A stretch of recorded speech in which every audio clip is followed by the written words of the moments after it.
రాత్రి అంటే చీకటి, చీకటిలో ఉన్న వస్తువు ఉన్నట్టుగా కనిపించదు, దాని వలన భయం. యథార్థమైన ఆత్మ తెలియకపోవడం వల్ల భయం. అసత్యమైన శరీరము సత్యం అనుకుని అది ఉండాలని కోరుకుంటాడు, కానీ అది ఉండదు, దాని ధర్మం అది వెళ్ళిపోతుంది. అందుకని భయం. అది పోవాలి అంటే, చీకటి పోయి వెలుతురు రావాలి అంటే, ఆ జ్ఞానము కలగాలి అంటే ఈ నవరాత్రులు ఉపాసన చెయ్యి. ఈ నవరాత్రులు ఉపాసన చేస్తే దేవి అనుగ్రహ శక్తి ఎలా వస్తుంది, భ్రమరాంబ ఎలా అనుగ్రహిస్తుంది, అది చెప్తున్నారు శంకరాచార్యులు వారు ఇక్కడ.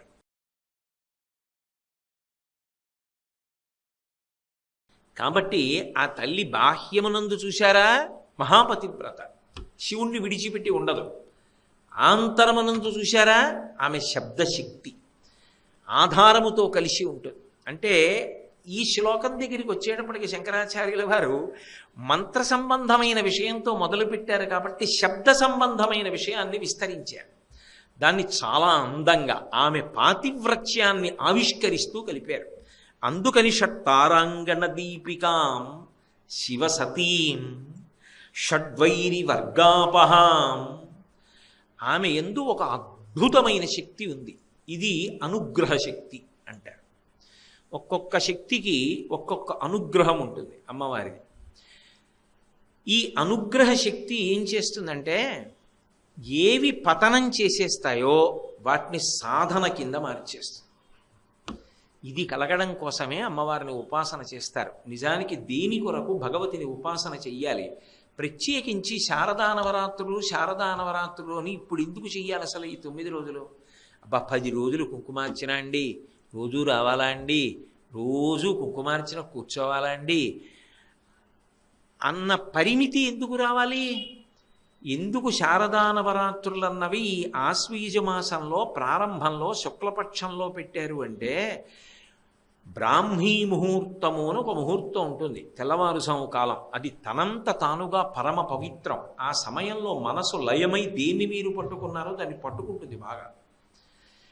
ఈ సంవత్సరాన్నంతటినీ కలిపి ఒక రోజుగా మీరు పరిగణన చేస్తే, ఈ శారదా నవరాత్రులు వచ్చినటువంటి ఆశ్వీజ మాసానికి సంబంధించినటువంటి మొట్టమొదటి 9 రోజులు బ్రాహ్మీ ముహూర్తంతో సమానం, ఒక సంవత్సరాన్ని రోజుగా పరిగణిస్తే.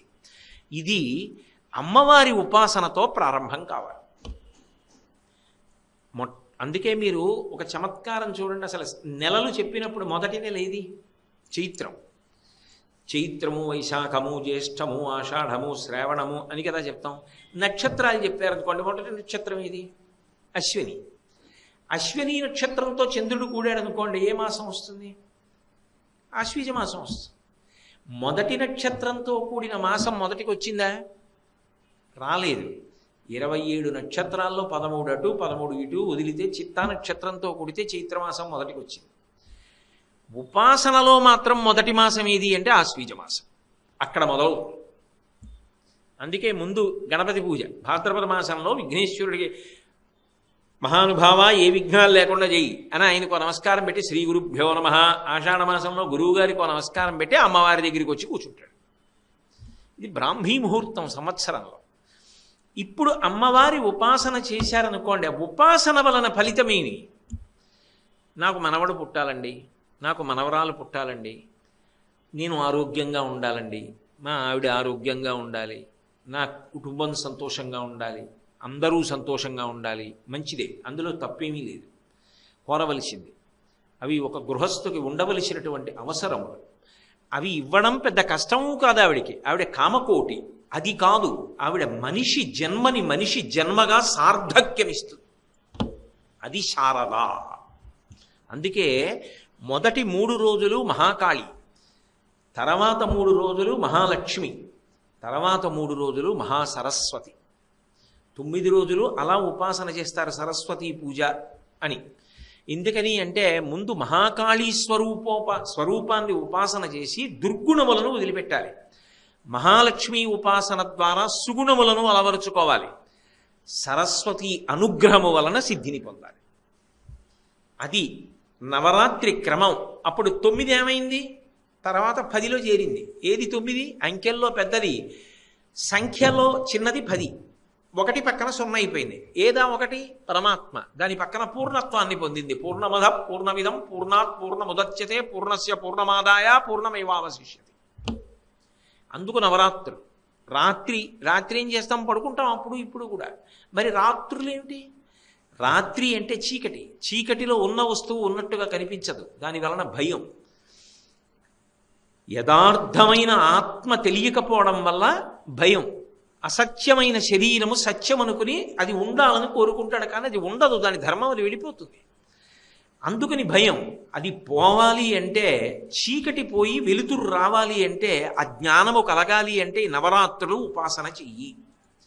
ఈ నవరాత్రులు ఉపాసన చేస్తే దేవి అనుగ్రహ శక్తి ఎలా వస్తుంది, భ్రమరాంబ ఎలా అనుగ్రహిస్తుంది, అది చెప్తున్నారు శంకరాచార్యులు వారు ఇక్కడ. అది ఆయన అంటారు, షడ్వైరి వర్గాపహాం, 6 శత్రువుల యొక్క సమూహమును తొలగిస్తుంది. మీరు బాగా పట్టుకోవాలి. ఎవరు ఆ 6 శత్రువులు? తొలగిస్తే ఏం చేయాలి? దాని స్థానంలో ఇంకొకటి పట్టుకొచ్చి పెట్టేసి దీన్ని తీసేయాలి అక్కడి నుంచి. కామ, క్రోధ, లోభ, మద, మోహ, మాత్సర్యములు, ఈ 6 శత్రువులు. ఈ 6 శత్రువులు ఎవరికి శత్రువులు అంటే నిజానికి జీవుడికి శత్రువులు. వాడు అధపతనం అయిపోవడానికి 6 కారణం అవుతాయి. ఇవ్వాలంటే ఈ శరీరంలో ఉన్నాడు, వచ్చే జన్మలలో వాడు సర్వనాశనం అయిపోయేటట్టుగా చెయ్యగలిగిన వాళ్ళు ఎవరంటే సమస్త పాపములకు మూలమైన వాళ్ళు ఈ 6. వాళ్ళు ఎక్కడి నుంచో బయట నుంచి రారు. కామక్రోధశ్చ లోభశ్చ దేహే తిష్టంతి తస్కరాహ జ్ఞానరత్నాపహారాయ తస్మాత్ జాగ్రత్త జాగ్రత్త. ఇక్కడే కూర్చుని ఉంటారు. అమ్మవారు ఏం చేస్తుంది? ఉపాసన చేస్తే, ఆవిడ్ని స్మరిస్తే, భక్తితో ఆమె మ్రోల నిలబడి నమస్కారం చేస్తే ఈ షడ్వైరి వర్గాపహాం వీటిని తీసేస్తుంది. ఎలా తీస్తుంది అంటే, ఎలా తీసేసుకోవాలో తెలిసేట్టు చేస్తుంది. అంతే చమత్కారం. అందుకే ఎప్పుడూ కూడా పూజంతా అయిన తర్వాత ఏం చెప్తారంటే ప్రచోదయాత్. ఏ లఘు గాయత్రి చెప్పండి, చివర ప్రచోదయాత్ ప్రచోదయాత్ తన్న రుద్ర ప్రచోదయాత్ తన్నో రుద్ర ఏదో దుర్గ ప్రచోదయాత్, ఏదో ఏ దేవతా స్వరూపాన్ని పూజ చేస్తే అది చెప్పి ప్రచోదయాత్, మా బుద్ధులను ప్రేరేపించుగాక. బుద్ధి యందు ప్రేరణ శక్తిగా నిలబడుతుంది. యాదేవి సర్వభూతేషు బుద్ధిరూపేణ సంస్థిత నమస్తస్యై నమస్తస్యై నమస్తస్యై నమో నమః. బుద్ధి ప్రచోదనం అవుతుంది. అయితే ఏమవుతుంది? దీని వలన ఏం పాడవుతున్నాడో తెలుసుకుంటున్నాడు, దీని వలన ఎలా బయటికి రావాలో తెలుసుకుంటాడు. అది అప్పటి వరకు తెలియక మగ్గిపోతాడు. మీకు నేను ఉదాహరణ చూపించాలి అంటే, షడ్వైరి వర్గాపహాం కదా. షడ్వైరులలో అంటే 6 శత్రువులలో మొదటి శత్రువు ఎవరో? కామము. కామము అనేటటువంటిది ఎందుకు పాడు చేసేయగలిగినటువంటిది అయి ఉంటుంది అంటే, అదొకసారి పుట్టిందనుకోండి, ఎక్కడ పుట్టాలంటే మనసులో పుట్టాలి. అదొకసారి పుట్టిందనుకోండి, పుట్టిన తరువాత అది గిర్ర తిప్పుతుంది. ఆ తిప్పిందనుకోండి, ఉత్తర క్షణంలో యువతల వాడిని గడ్డిపరకం చేస్తుంది, తేల్చేస్తుంది అంతే. ఇప్పుడు మీకు బాగా అర్థం అవ్వాలి అంటే, అర్థం అవ్వలేదని కాదు నా ఉద్దేశ్యం, ఓ విశాలమైన పాత్రలో నీళ్లు పోసాను అనుకోండి, అవి అలా హాయిగా ఉన్నాయి. నేను ఎళ్ళో పుల్లముక్క కట్టుకుని అదే పనిగా తిప్పాను అనుకోండి, ఇప్పుడు అవి ఎంత వేగంగా తిరుగుతాయంటే మధ్యలో సుడిగుండం లాంటిది కూడా వస్తుంది. అప్పుడు దాంట్లో ఆకు పడేయండి, దాని వేగం దీనికి అంటుకుని అది కూడా గిరగిరగిరగిరగిర తిరుగుతుంది. మనసు యందు రజోగుణ ప్రకోపము బయలుదేరి దేనినో పొందాలన్న కోరిక ముందు సంకల్పంగా వస్తుంది. పాదునిపించినట్టు నిరంతర స్మరణము వలన అది పొందాలి, అది పొందాలి, అది పొందాలి, అది పొందాలి, అదే కలగా కూడా వస్తుంది. అప్పుడు అది ఏమవుతుందంటే, దాన్ని పొందాలన్న ఆర్తి తీవ్రమైన కోరిక అవుతుంది. ఒక్కొక్కసారి ఆ కోరిక కోసం ఏం చేస్తాడంటే, అది మనకు అవసరమా అవసరం కాదా అన్నది వదిలిపెడతాడు. అవసరం అనుకోండి, తప్పులేదు. నేను గృహస్థాశ్రమంలోకి వెళ్ళాలి, తప్పేం లేదు. నాకు కొడుకు పుట్టాలి, తప్పేం లేదు. నాకు కూతురు పుట్టాలి, తప్పు లేదు. నాకు మనవలు పుట్టాలి, తప్పు లేదు. నాకు ఇల్లు ఉండాలి, తప్పు లేదు. నేను ఆరోగ్యంగా ఉండాలి, తప్పు లేదు. నేను అమెరికా అధ్యక్షుడిని అవ్వాలి, ఎందుకు? అది తిప్పడం. ఆ అదే భాగవతంలో సుడిగాలి రూపంలో వచ్చాడు రాక్షసుడు అని చెప్తారే, అదే. అందులో గడ్డి పరకలా తేలిపోయింది. తృణావర్తుడు, తృణము అంటే గడ్డి పరకన చేసి తిప్పేస్తుంది సుమాని. అలా తీసుకుపోతుంది పైకి. అది ఏం చేసింది? శనికృష్ణుడిని కూడా ఎత్తుకుపోయింది. ఆయన కావాలని ఏడిచేవాడు ఉంటే వాడిని చంపి ఆయన వస్తాడు. ఆయన కావాలని ఏడిచింది యశోద. అందుకని ఆయన ఏం చేశాడు? వాడిని పట్టుకు చంపేసి మళ్ళీ తాను తనంతగా యశోదకి దక్కాడు. ఆయన కావాలని లోపల ఆర్తి ఉంటే తృణావర్తుడు మరణిస్తాడు, మనం బ్రతుకుతాం. కామము ఎప్పుడు పట్టుకుంటుందో ఎవ్వరికీ తెలియదు. ఏదో చిన్న సంకల్పంగా వస్తుంది. అది సత్సంకల్పం అనుకోండి, మంచి గొడవ లేదు. నేను బాగా సంగీతం నేర్చుకోవాలి అనో పట్టుదల వచ్చింది అనుకోండి, మంచిదే. నేను ఏది ఏమైనా సరే భ్రమరాంబాష్టకం కాగితం లేకుండా చదవాలన్నాను అనుకోండి, మంచిది. కానీ అక్కర్లేని విషయాల వైపుకి వెళ్ళిపోయింది అనుకోండి, అది తిప్పేస్తుంది. అలా తిప్పేయడం మొదలెట్టింది అనుకోండి,